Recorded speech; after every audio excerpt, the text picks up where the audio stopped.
All right, good morning, everybody. Welcome. Thank you so much for joining us today. My name is Luciano. I'm super excited to be here for this first Global Talks session. This is an initiative that's a part of the Fab Foundation Forum work that we're doing from the Fab Foundation.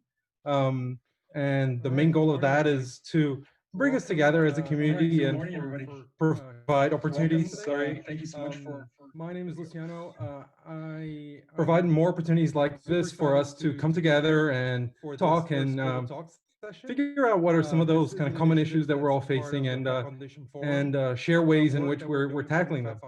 I'll pass on to Norella, who's going to give us a little bit more information about today's session and this series of global talks that we're doing over the next 7 weeks in preparation for FabX Live. This for us to come together. Yes, thank you, Lu.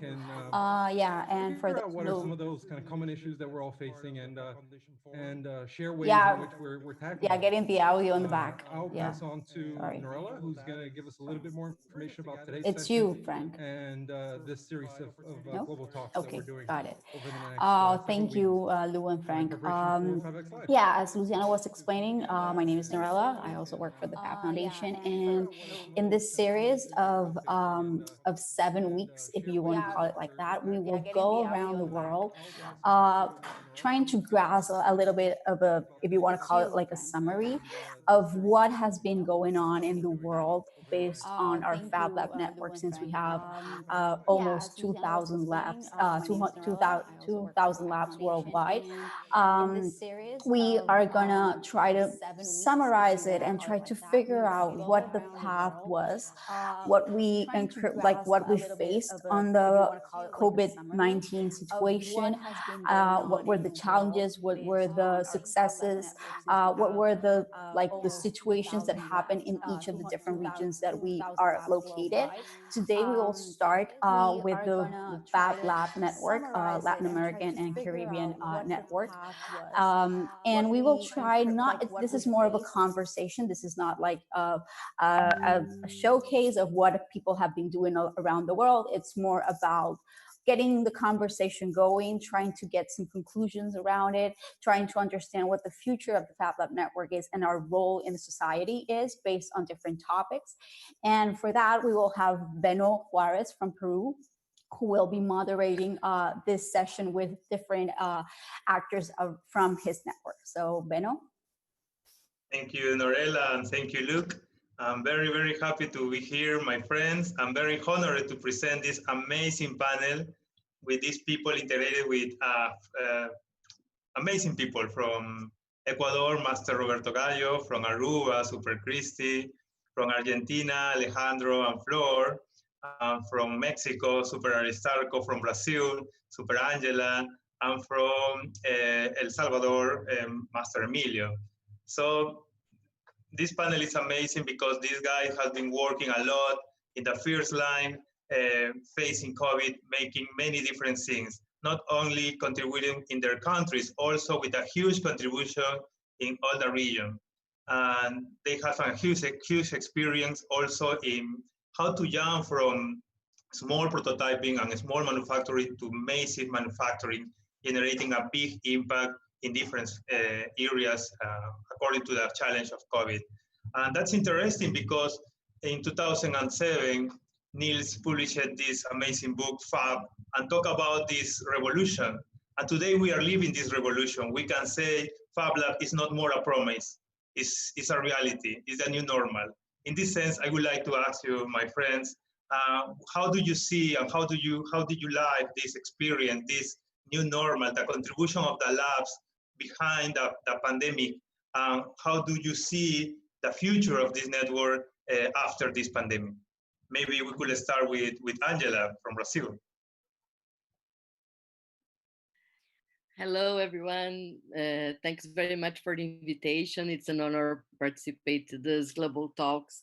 And yes, we are living exactly the Fab Lab revolution, because we could see that in many countries and here in Brazil too, that when the pandemic began, the governments and all the system was not prepared for that. And we, as our Fab Lab network, have the reaction, no, and the opportunity to go in this challenge and put everybody together, working, thinking, prototyping. And here in Brazil, it was incredible because we began with many people and trying to solve the problem, and the people were at home, so it was a very challenging thing. But we think that we could really join all these initiatives now, and to solve the problems, because if we could not go to the Fab Lab, the machines could come to our homes, and people were very lost, about what to do. But we quickly begin prototyping and discussing, and this relation with the Latin American network and World Network, Fab Lab network, was very useful to discuss and to advertise what were the good manner of doing things and so on. I think it was an incredible experience. I will not talk too much in this beginning, but this was more or less what we have done, and well. Super. Thank you, Super Angela. Yeah, we know Brazil is facing also a huge challenge. Second country in the world today with more infected than that. But in this sense, also it's amazing to see the movement of the maker movement and Fab Lab movement, creating a lot of networks and contributions, as you say, maybe in different parts, as we can see in different countries, maybe the government is trying to think what can we do, and makers are in the first line doing. Similar case in Ecuador, Maestro Roberto Gallo. Will you explain us your amazing experience, please, and your lessons that you have a lot? Of course, Beno, I'm really happy to be here. The network has been growing in Latin America some years ago, and the experience between the work that we have been doing has been really important for my country, and how we help in all the government practically. We face a huge problem, not just in the pandemic and in the disease. Is more about the government and how the government was planning to solve the problem, to solve the medical problem, the resources of face shields, masks, and that stuff. The Ministry of the Health here in Ecuador changed.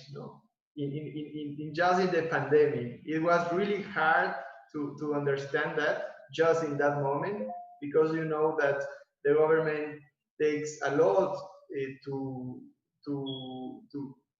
act and be successful because all the infrastructure. And the makers, we have been organizing a huge campaign to fight against the pandemic.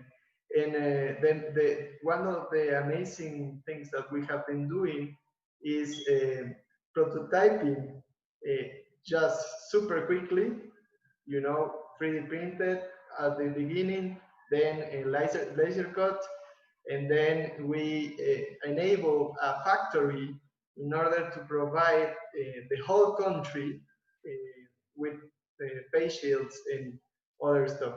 So one of the main the main situations that we have been facing also is going to the hospitals and bring this army, this protection, to our medical people. And the the main objective for us was to protect them, but also we have been helping them with in a personal way. You know, it's not the same that you receive something, no.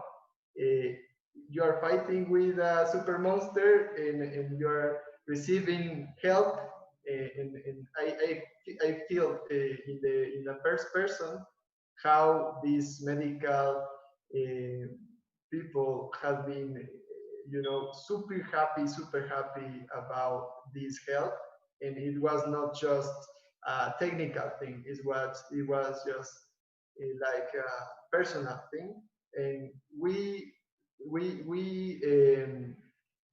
can say that we help a lot here, and we help to you know, to this curve, uh, to flat this curve, no. So Yeah. yeah, we're super happy, and the first revolution was also part of this new revolution. Thanks, Beno. Exactly. And you have mentioned it, a very important point, a key point, because as FabLat, we have been maybe more focusing on small production, no? Maybe like hundreds of products. But this pandemic challenged us to come from from hundreds of production to hundreds of thousands of production. No? In this sense, we have here a lot of experience. No? For example, in Mexico, Master Aristarco, could you explain or share with us, please, this experience to jump from small production to massive production? Hi, good day, everybody. Our Fab Lab is inside a university, and we have a lot of relationship with Hospital del Niño Poblano, the kids' hospital that is near our university. And since the beginning of this pandemic, we saw what was happening in Europe, and we talked with the doctors there. And they told us, well, it's a good thing to do that, but we need at least just for our region and for the first responders, we need 15,000 face shields, and we don't have not even one. And we started to produce those in a 3D printer and realized that every face shield took almost 3 hours. So we tried to make an inventory of the capacities, the production capacities of the region, and it was impossible to meet the demand. So we made another approach to use digital fabrication with manual fabrication in order to mass produce the product. Part of some of the team's background is in the industry. We're very used to mass production. We have this mindset. So we designed this face shield that it could be made by digital fabrication or by hand, and it had to be very easy to make, so we can make as you say, in 1 or 2 orders the magnitude higher. So we made this design, the Fab Lab Puebla. In 4 days, we started to produce. That is the first lesson, that Fab Labs can react very, very fast. We knew we could produce around 100. A team of 5 people could produce around 100 face shields by hour. That was our estimation. We cut the pieces. You can find the YouTube video on how to make this, and we make it free for everybody. And we had this surprise that a team of 5 people could make almost 140 per hour. So we went 2 ways there. We knew we could make some of them, but if we want to scale another order of magnitude from the tens of thousands to the hundreds of thousands, we needed manufacturing capabilities. So we get in touch with a company that their innovation program, the innovation process is inside our Fab Lab. It's called Taurus. It's a Barcelona-based company, and they wanted to make our model. It took them almost 8 weeks. What we did in 4 days, it took them 8 days. You know, to all the processes, to 8 weeks, excuse me. to put in place all the process. By the end, we built at our Fab Lab almost 30,000 face shields in a 17-day period, just with 12 volunteers. And at the end of this 30,000, then this company started to produce another 30,000. So we gave away around 60,000 face shields from our Fab Lab, and there are many learn. When you say that they were for free, like, was it like all supplied by the university or the companies, and how was the process? Like, we understand that we like where does the money come from, basically, to give it all for free? It was very interesting because there were a big team working on this. Now that we know that we could do it, we convinced our external support. There's a team in the university that goes for funding, and there's another team inside our Fab Lab that goes for funding. We had about 10 radio interviews that we were doing this, and we needed money, and we needed you could give us money, or you could give us raw materials, and it was amazing, the answer from the people. I mean, there were lines to give us material for free, and all these acetate that we use in styrene, and everything was, even the food, you know. For the team, there were restaurants that sent us food to produce all these face shields. So by the end, we didn't spend a dime on that. I mean, only the laser, because our face shields were laser cut. Amazing, super Aristarco. Yeah, this is a huge contribution and inspiration. And your model has been replicated in many different labs in Latin America. Yeah. It's fun to see it all over Mexico, many labs in Latin America. Even Fab Lab Rwanda has made in Rwanda, the doctors have our model. It's excellent. We're very proud. And in the same line, no? How to scale from hundreds to hundreds of thousands models. We have this huge experience in Argentina with Alejandro and Flor. Master, please share us about your experience in how to jump from this traditional scale to another scale that maybe we have not been trained for that, no? But you did it, yeah. Yeah, we kind of did. First of all, thank you all for having us here. We faced a similar dilemma, like just Aristarco said. We started like one of the many makers communities around the country. Okay, we are based in Cordoba, which is geographically just in the center of Argentina. So we started like really small. We gathered just a few known makers, the usual suspects, let's say, which they worked with us in the past. And we started like really small with our 3D printers and their 3D printers. And we saw immediately that our top capacity wasn't, enough. So that, and the general panic in the population, because this was like this huge monster that was coming, and we hadn't anything to stop it. So immediately we say, okay, we need to scale in orders of magnitude. So what can we do? Injection molding.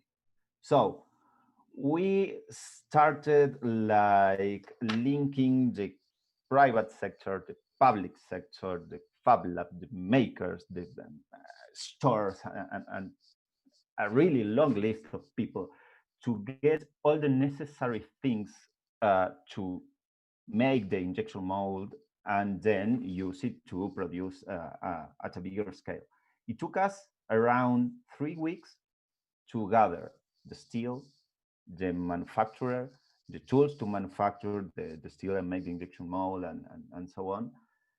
And in the same line that Aristarco shared, usually a company to do the exact same process to go from an idea to a finished product, and in injection molded speaking, here in Argentina, I think the average is around 5 months, give it or take.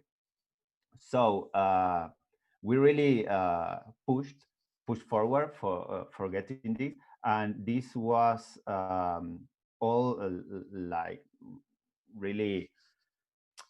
We are like a foundation. We asked for donations. We didn't get a lot of money, really in real terms, because here in Argentina we are in, I don't know, another economical crisis, just like the usual.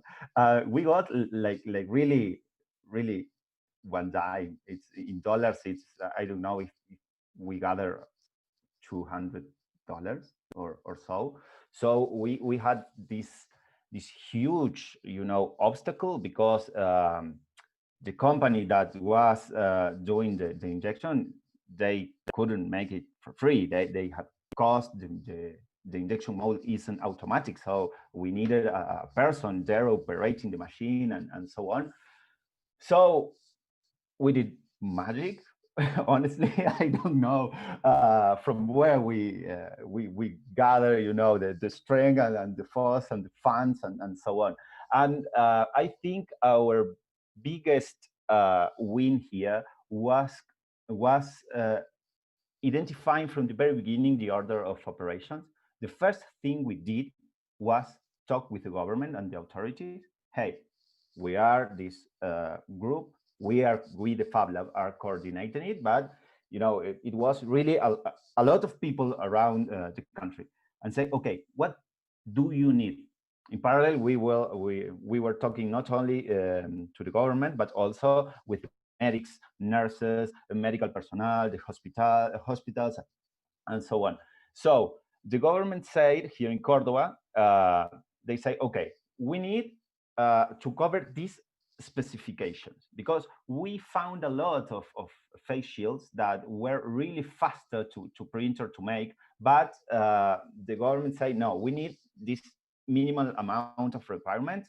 We need, the width or the length of the shield itself has to be in this certain size at least, and it has to be separated from the face this amount. So it was like going back and forward with them, working in a joint design, let's say, that they would use. So we start 3D printing, and we gave some of the production to the government, because they have the logistics to to really go to the entire Córdoba province, which is really large, and they have the resources to, and not only that, even the knowledge that in which hospitals would be COVID patients and in which ones they're not. Again, the people was really panicking. We had like a lot of requests. Hey, I need a facial, and say, okay, we know, we understand, but what do you do? And maybe they were, they wouldn't be in contact with COVID patients, but the panic here in Argentina, at least, it took a toll on all of this. But again, we kept pushing forward, and we make this happen. And in the process, we knew from the very beginning that this had to be open source. So we open source the injection molding plans and one file which has all the specifications and so on. So we, the maker community here in Argentina, really got us back. They started like producing. They were the front line, the spear point. They and we were like producing like really like crazy 3D printing all night long. But after 2 or 3 weeks, the machines started to feel it. So thankfully, for their support, is that we really came out with it. Yeah, that is amazing. And you have mentioned it also, a very important key part of this process. It's an open source product. It's a collaboration. So Yeah, I cannot imagine if, I don't know, how could we do that with copyright? Maybe all of you can't. That's it. You can't. Yeah, we could be, I don't know, demanded, all of us, no? So in this sense, I would like to ask one of the experts in community and open communities, Master Emilio, how did you see this evolution of the, not only the open source, no, that this huge community that are sharing a lot and are creating things, but behind the pandemic, yeah, I think you are also, you have a lot, also a huge work in emergency products.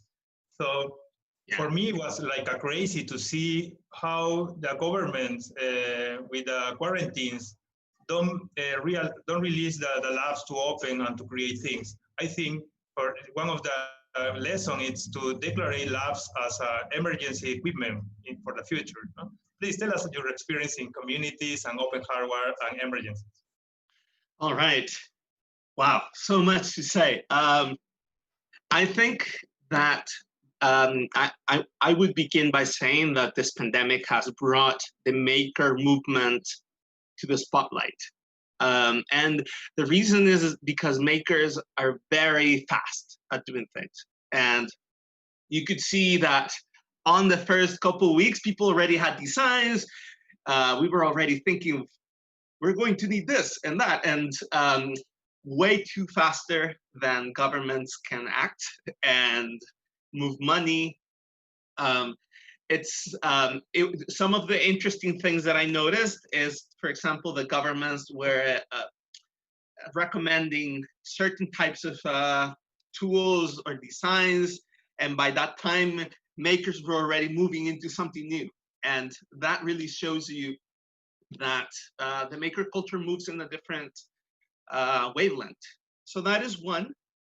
But then you have the other side, which is a side that it is scary to mention when we talk about the good things about the maker culture. And it is the fact that some of the designs, all of the designs are meant to save lives, and lives are on the line when you design them and use them. And that requires a lot of a lot of care for how you make them. When you work with the emergency equipment, you have to make sure that it is ready for the field, that people will not be contaminated when they make it, when they use it. And I think that from this experience, I noticed the great value in working with researchers as we are making and as we're developing prototypes. So that is one thing that I would mention, that, for example, there's a few really interesting papers. For example, Joshua Pierce put a paper on what should mechanical ventilators have as design criteria. Some other researchers from, I think, the UK had another a comparison of between different prototypes, and I think that's important. So that is one of the groups that we have to work with. I would add from what Alejandro said, that it is important to work with industry. How can we do this? And I think the governments have to learn from this experience and give makers the money to do it. Because one important thing that I have to mention as well is that makers already had piles of 3D printing filament on their Fab Labs, and they were using those. And probably for many of us makers, nobody's going to buy those. So if, for example, this crisis continues for longer, 1 year, 2 years, we will need that. We will need support in buying materials, machines,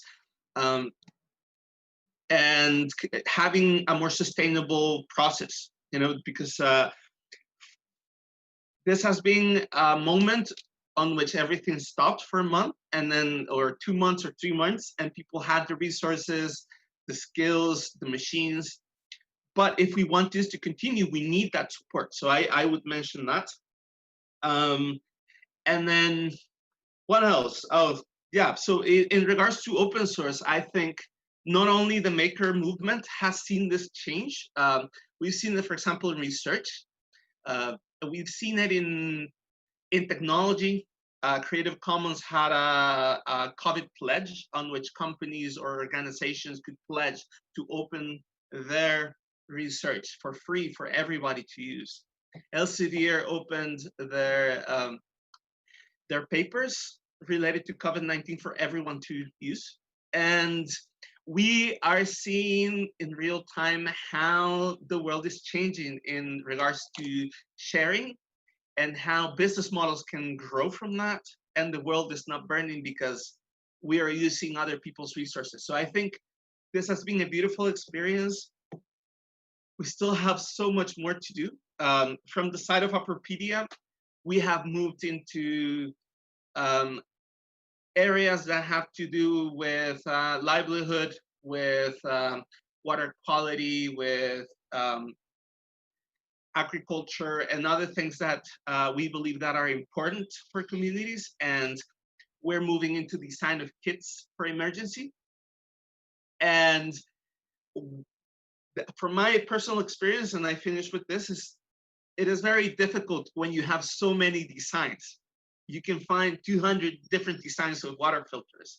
And I also had it when I wanted to make a face shield. How many designs are there? Which one's the best? So we're moving, for example, into using metadata for all of the designs so we can categorize them and semantic-based searches for which we can have a compendium of different designs, and then we can make more informed decisions about cost, material, et cetera, and making sure that all the designs that are available are the best, like the best picks for specific conditions on which people do not have this material. Well, you can use this. We only have this amount of resources. This is the design for you. So, like, how can we evaluate them? How can we iterate from them? I think it's very important. So now that we have created all of this, we have to start thinking about what comes after and how can we move forward into our development, and how can we as makers become more responsible on the designs that we give to the world, and how we become better finally to share our know-how with others so that other people can replicate. Yeah, that is a very key point that you mentioned it, and this relationship in between have the local resources and global connectivity.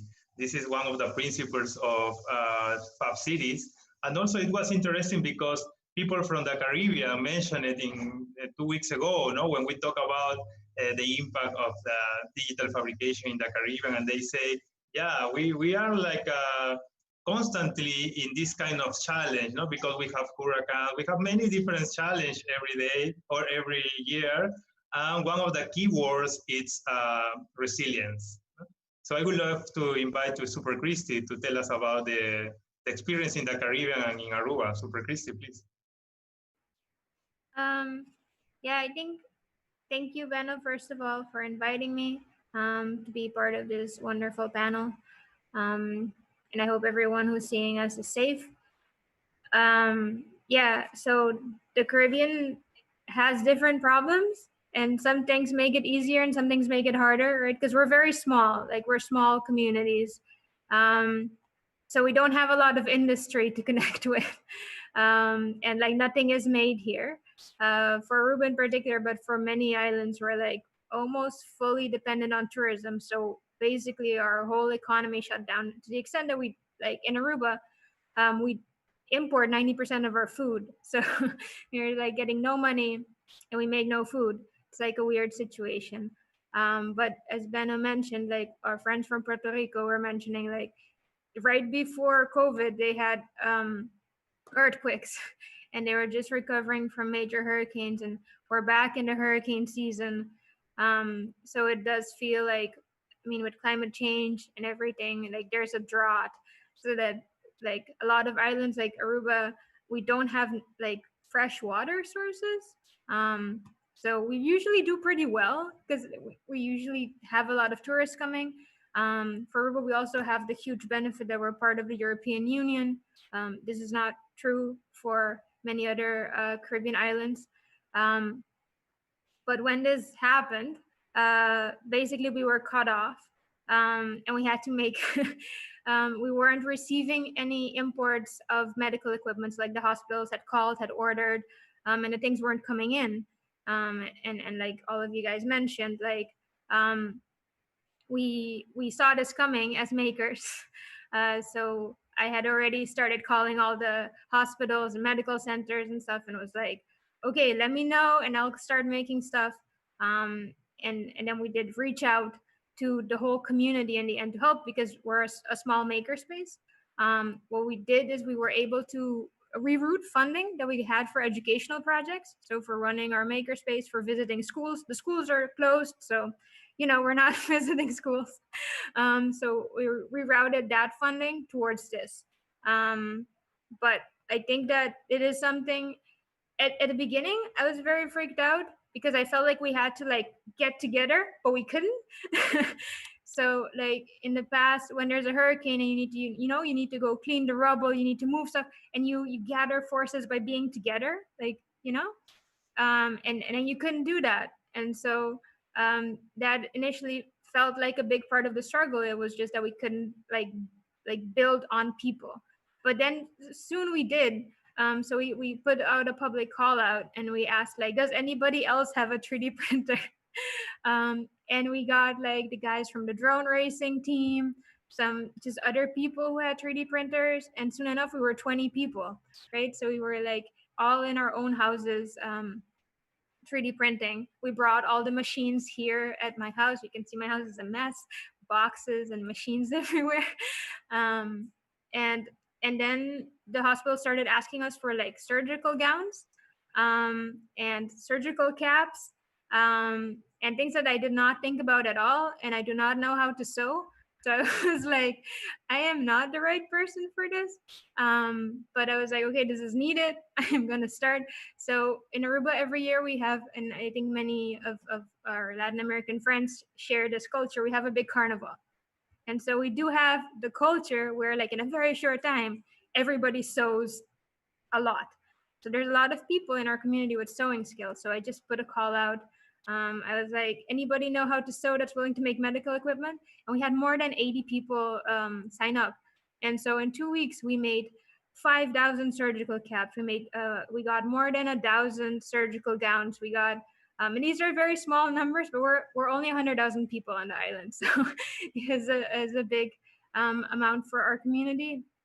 We made 1,200 face shields. We also had to make face glasses, safety glasses, which we on the question of open source, like the hospital gave us like all of these examples of things that were not open source, and we were just like, okay, we'll make these because we have the skills. But yeah, so that was also like, I was like, I don't know, I don't think anyone's gonna come after us for this, but it was things that we were I think worried about. And I think it is also we're realizing like what the resources are that we have in our community, including plastic waste for like injection molding. Like Alejandro was saying, like we recycle plastic, like we have the precious plastic machines. So like this is all injection molded. This is like a product that we're making. But we were looking into like, okay, if we need to scale up, how do we do that, and how to use waste and stuff that we have around as alternative to material, because we are running out of filament. So I think that it is really awesome to see and to learn from what everybody else is doing, because like we don't have a medical university. And so initially I counted on Gabi from Brazil. She was sharing the research they were doing in Rio, and I was like building on that. So even in that sense, like counting on other makers that are testing with other resources that we don't have. Wonderful, wonderful. Thank you, super Christie. We would love to open, please, Master Roberto. Yeah. So some of the points that we have been hearing are super amazing. we have been also doing the two things, you know, the open source and the closed source at the same time, just to prove. And what I can say about it is not related exactly with the business model. No? That's super important for the people, for the companies to understand. The IP is important to know who is doing or what and how that has been modified, but it is not strictly related to the business model. You can have a super amazing business model, and you can also, you know, like do the circular economy. It's super important for us because we have been working with 400 people in these projects. 400 people that was, you know, receiving income for the project and providing the family, you know, food, everything. In the crazy thing here is that the model wasn't closed, and even if it was closed, could be copied, no? And what's important here is you are solving a problem, no? So yeah, I was just wanted to say this. And also one other thing that I want to share, we have been working with the postgrad medical students that are doing a specialization in medicine and that stuff. The whole community, another community as Fab Labs, as fabbers, as makers, another community, young people in the hospitals. And that was a super exciting sharing knowledge, you know, because some of the things that the main head in the hospitals were asking for, not necessarily they needed or what was good for them, you know. So is this I don't know, like understanding better, make a research super quickly, and we have a lot of groups of research, and our motto was these research groups, you know, that we have been figure out how to, you know, order, make some order and objectives to understand better the situation in the country, numbers, and also if it's available or not. And another thing, we have been helping them, and we also push a law in the government to bring them an income. These students that are helping in the hospitals, and no one was paying them, you know, in the pandemic.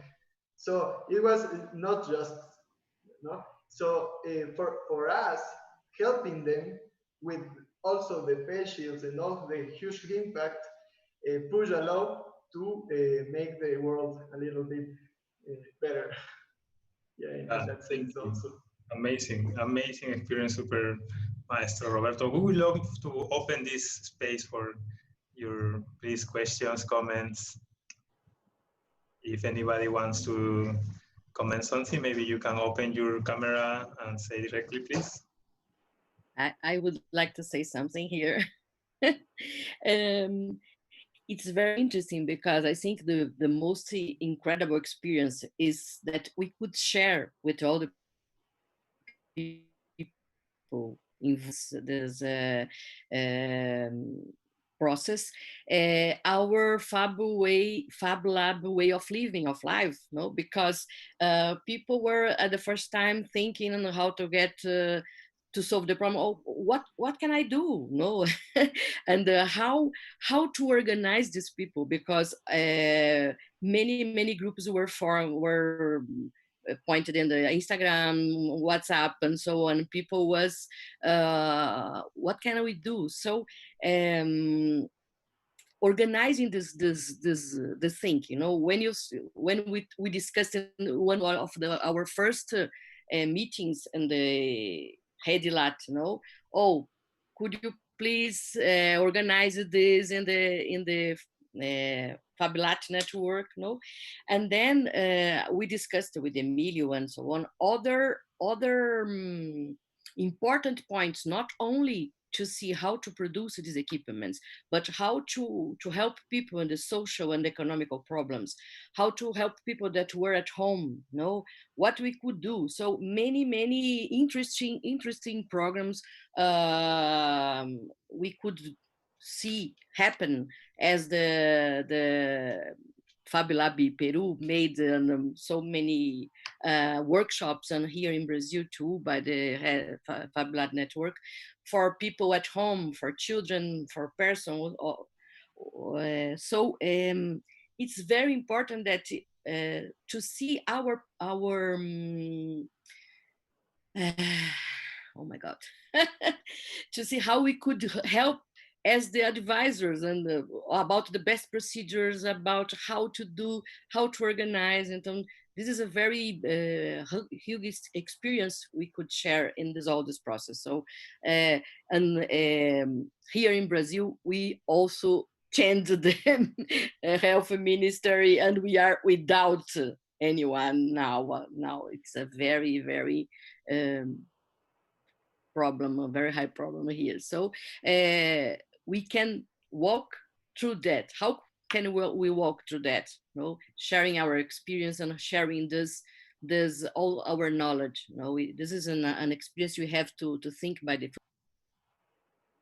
Excellent. Thank you, Super Angela. Please, we love to. Beno, if I could just make a quick announcement for everybody that's following on YouTube as well. If you want to put some questions on the chat there, we can read them out as well. And I have a couple here that have been on the Zoom chat that I can read out at some point. So you let me know when I can do that. Yeah, please. I think Emilio have like a comment, and after Emilio, maybe please, Super. Excellent. Yes, super quick comment. I just want to say that for every maker, or almost every maker around the world who has been solving the problems in their own local context, there's a Fab Academy graduate. And I just want to mention that Fab Academy has been critical in making this occur. And I want to really give kudos to this program, because I think it is one of the best know-how transfer processes in the world. And it has been an investment that has been paying off. So if you think about it, every academic institution or company or person who has invested in learning how to run a Fab Lab has actually been involved in different positions in solving this crisis around the world. And that is incredible. I just wanted to mention that.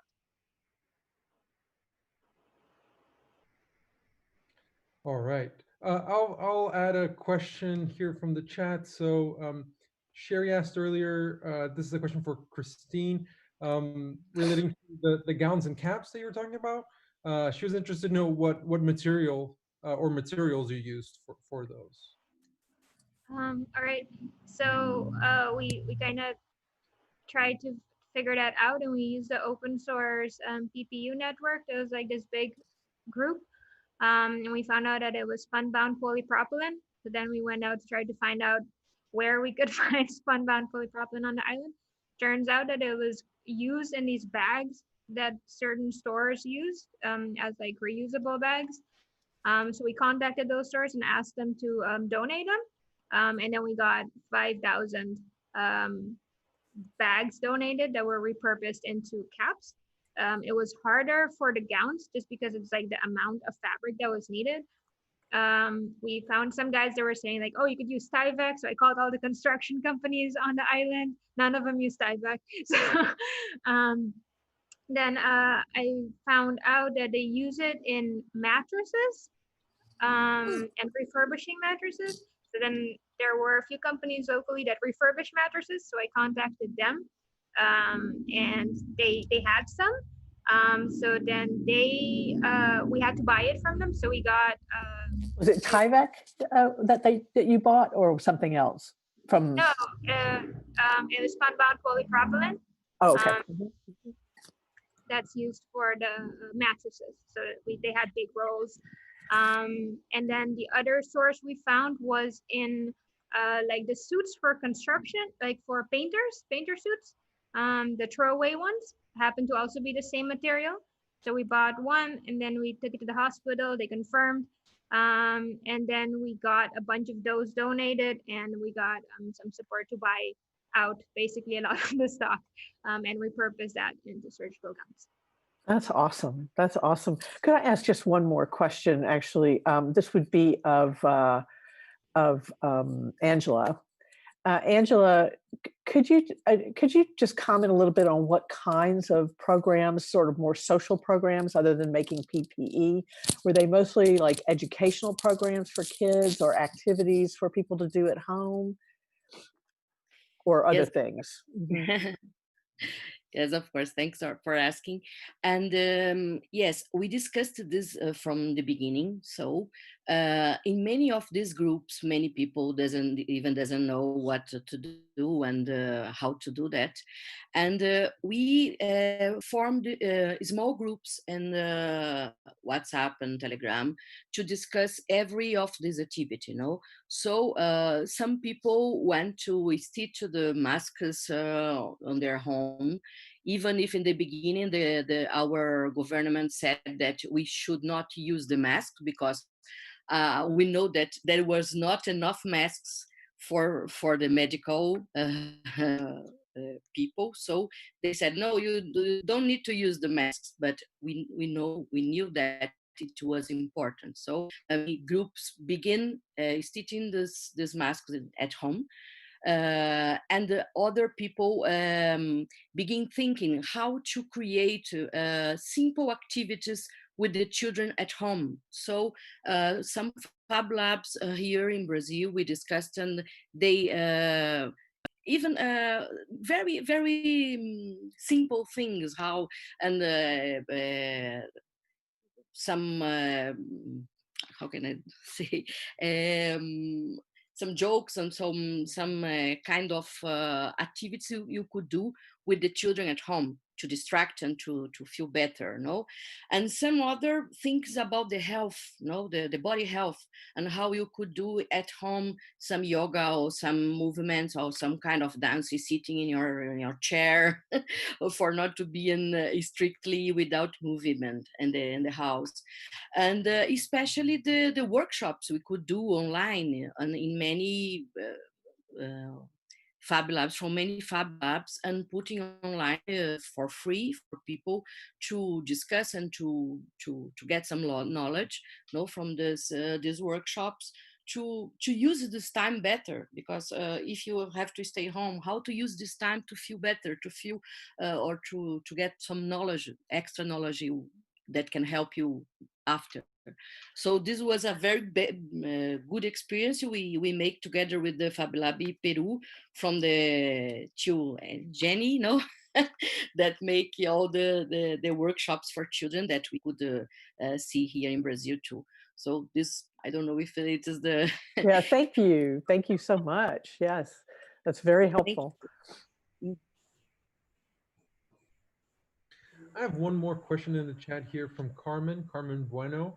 Her connection is not great, so she wanted to know, and I think this is just in general open to anyone that wants to respond.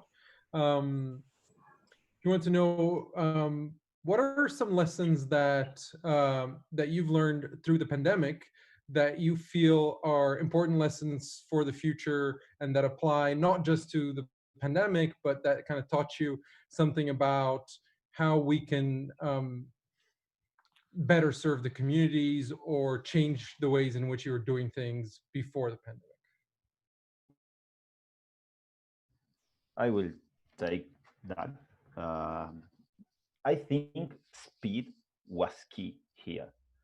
Again, at the very beginning, here in Latin America, we didn't know what to expect. And we had, for reference, I don't know, the situation, let's say in Italy, for example, that was really bad. So a lot of people started to freak out. And I think speed is key. So in the future, God forbid that we had another situation like this, please.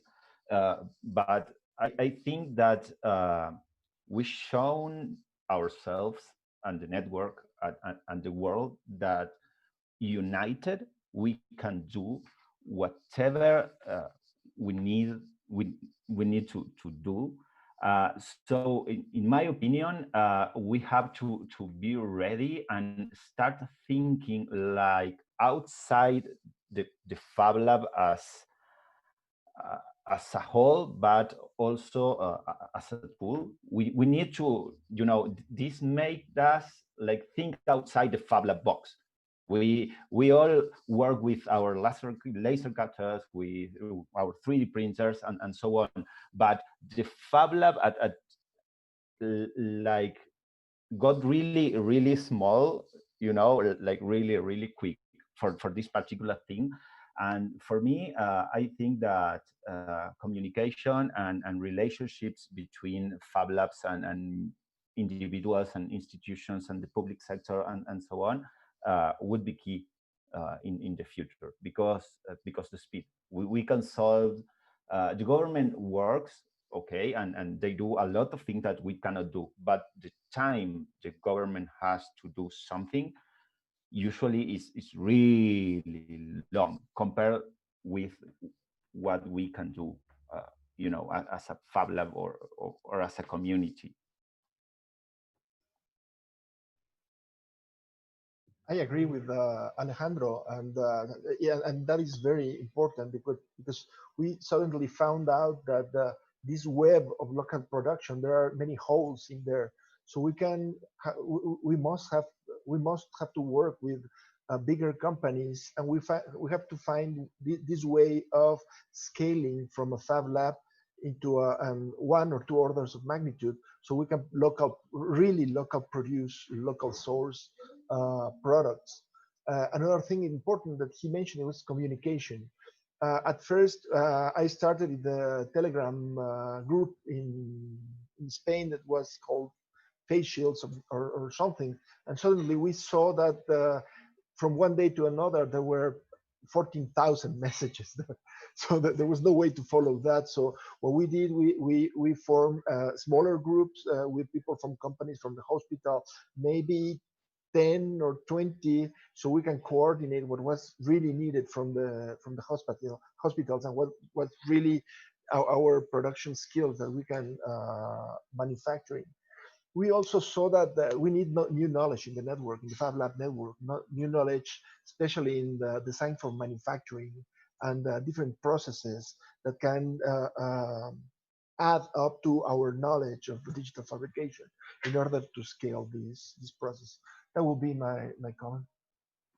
I think that we can resume all of this in the phrase of Abraham Maslow, which said, if the only thing you have at hand is a hammer, everything you see looks like a nail. So we need to start thinking out of the box. The 3D printer is a fantastic tool, the best tool we have, but sometimes it's more about identifying when you need to use a tool rather than, like in Argentina we say, being married to, okay, that particular tool. Can I ask a question? Sorry, go ahead. I want just to add that this is possible that fast because it's digital. It's not, if it's not digital, it's not that fast. Imagine to in the middle of the pandemic, try to move a mold, no, like a heavy. No, it's impossible. So the key, the main key is the digital way to connect and communicate.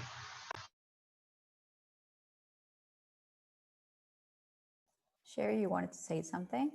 Well, I wanted to ask, actually, I think it's for Aristarco, possibly Alejandro as well, but, you know, as we've seen a lot of very highly localized production, right, for smaller communities. And then there are some of you that are right on that frontier where you do, you know, you do something that you can transfer over to, you know, say injection molders or die cutters, you know, so that you can make more at a quantity, much larger quantities. I guess my question would be around distribution. So in this crisis, were you able to distribute beyond, say, your town, your city, or like, say, for instance, if I wanted to, you know, export something to Guatemala, you know, which happens to be somewhat nearby, was that even an option? You know, so sort of kind of thinking about scarcity and surplus, right? You know, if you have a surplus of manufacturing capability, you know, in Mexico, in Puebla, say, you know, are you able to share that beyond Puebla or beyond Mexico? Yeah, I would like to address two things. First is the materials question, because it was very, very hard. You know, by the third day, we ran out in the entire city. Since we are a manufacturing city. I mean, we have a huge manufacturing sector, but we ran out of PETG, for example. We ran out of styrene. You know, our face masks took all the styrene in the city. So we had to contact other suppliers. That was very, very interesting. And the second part is that when we asked how many face shields we needed,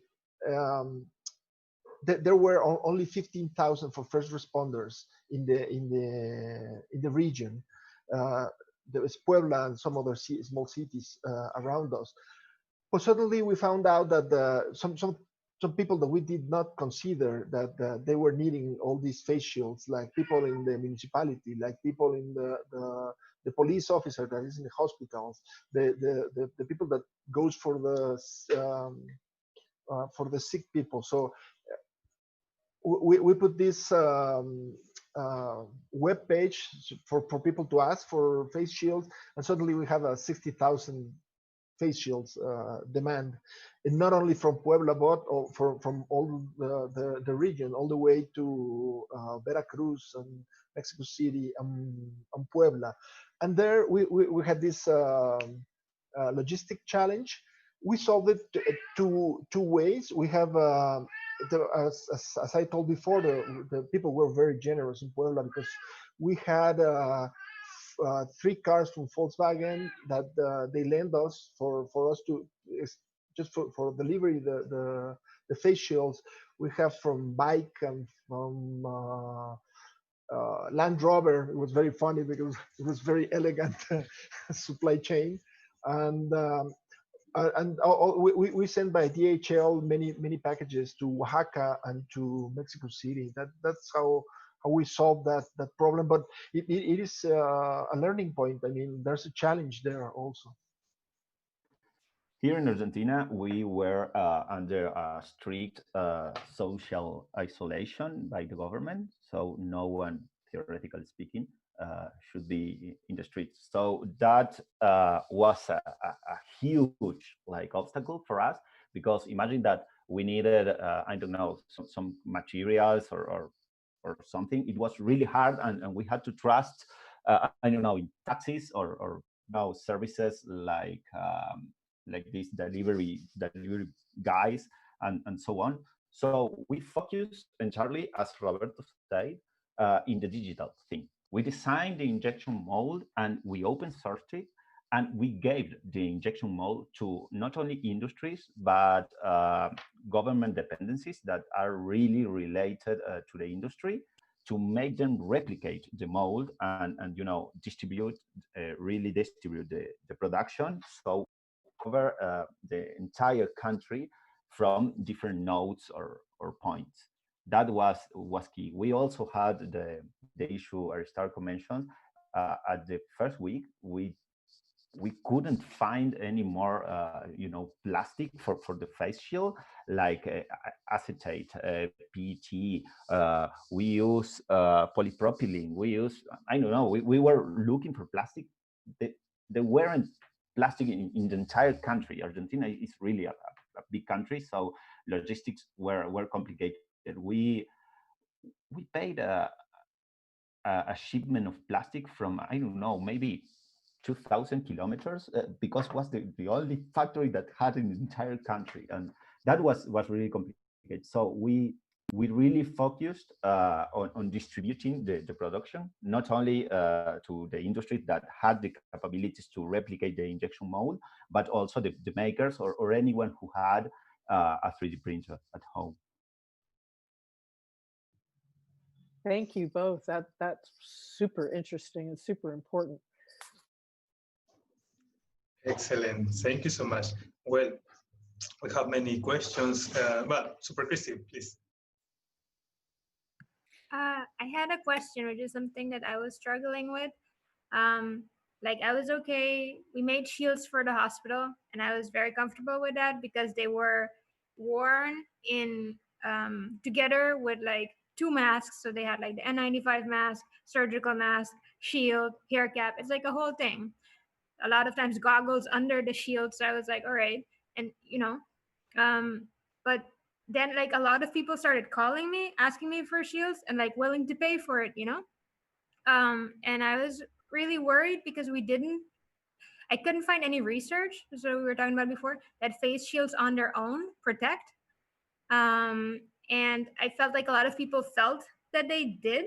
And in Aruba, we didn't. The government didn't tell people to wear masks, so no one's wearing a face mask. But people are wearing face shields without a face mask, and it's something that like schools have called me to make them for kids, and I'm just very conflicted because I don't know, and this is not my field. So like, if anyone can like help, or give me like it has more information, that would be very helpful. And I think also for the general popularity of shields at the moment. So are you saying? So you're saying they're not using them correctly? Is that what you're saying, Christie? So like you should always use a shield with a face mask. Are they not using them appropriately? As far as I know, but I'm not an expert in the field. And I think a lot of people are wearing them without face masks. So if anyone has more information, then I would appreciate it. Well, certainly the recommendation in the United States is that you wear them both together, and that a shield by itself is probably not terribly effective. The recommendation we got from the Argentinian Society of Infectologists was that the face shield, it's more like a protection for the upper half of the face itself, rather than it covers the whole face. But you need, or you must really use like another protection for your mouth or your lower half of the head. Yeah, and some of the more recent designs fully wrap around, so they go under your chin and over your head and around your ears, right? So that those are even more preferable if you can get them, right? If you can get good ones that aren't too expensive. But yeah, the what do you call it? The modeling that was done by SolidWorks and by MIT really shows that in cases where you're, in close contact, if somebody coughs or, sneezes or whatever, the particulate matter will come up, will come over, come around if you're not. And so you do need the mask as secondary for shield situations, right? Wonderful. Well, we have a lot of things to talk, but we would love to stop in this moment. But before that, I would love to thank everybody. Thanks Super Cherry and everybody for your comments. Before to close, I would love to invite to our panel for a last message that you would love to share with the world. I know you have a huge experience, a huge inspiration in your country and in Latin America. And what would you love to say to the world after or during this process, according to your best experience? Well, as I begin, I think the main lesson we learned with all this pandemic period and all this activity is that we cannot live alone. We cannot do anything alone, and everything you have done, and that when we reach the platforms and the distribution, everything we have done only was possible because we were together. And if we don't think this as a society, that everybody has the same opportunities to learn and to access the knowledge, we cannot expect a better future. So in these times, we could see that if there are persons that cannot make their lockdown or their isolation because they have no place in their home, they cannot get the classes from their school because they has not the conditions to make that. So we have to think in a better future, trying us as Fab Labs to spread this knowledge since from the beginning, since from the most low age of the students, and to be here to what the society wants. And this is all. Super, thank you. I would like to say that no one is coming. It's up to us. I mean, we realize that we have to solve our own problems locally and globally connected. We cannot start waiting for someone to come and solve our problems. So you have to do things now. Amazing. Yes, I would say that the pandemic has shown the big problems that we as societies have. So the need, the poverty, this has only brought it out into the open, and we see it better. And I think we have a huge responsibility in taking those of us with lesser resources and opportunities when we design and when we share our designs, and when we document. Everything that we do as makers can also help fight conditions of poverty and social injustice, and we have to do it actively. I totally agree with all that was said. And in our particular experience, I think that we came out stronger and wiser of this experience. And the main lesson learned is we need to get together. Together we're stronger, and we need to keep pushing forward. Every time, you know, we face a lot of problems in this particular situation. We don't have the proper materials. Okay, we look for a replacement. We don't have the machine. We build it. We don't have the proper people. We look for them. I think resilience is the word, and I think Latin America and the world in general and the FABLAT network shown their resilience with this.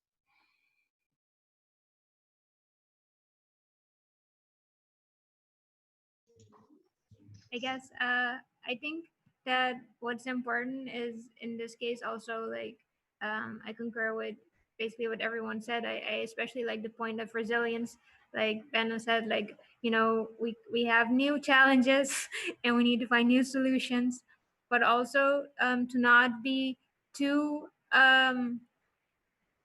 much in a hurry to get back to normal, where we lose the lessons and we exacerbate the inequalities that are growing because of COVID. And if we go back to the same way it was, it's not going to fix it. So I think that it is important that we take an inclusive approach and that we look at how, like Makerspace, I think a lot of us already do, are creating new opportunities in our communities, new businesses in our communities, and that we build on those things as well, so that we that we can come out of this in some way. Like, we're not going to come out of it stronger, but we can come out of it with a foundation that can help us be stronger in the future, rather than just trying to, as fast as possible, forget about it and get back to normal. To add, for me, it's super important how share the knowledge. If you don't share the knowledge, it's super difficult. We have to go together, find ways to solve problems. Not all is a business. Business is important, resources are important, and also it's super intelligent to think the sources as sources, because the plastic was probably in the garbage and not in the line of production. And also the government, to the governments, it's important to think that people can solve for them the problems, but they have to help the people to do it.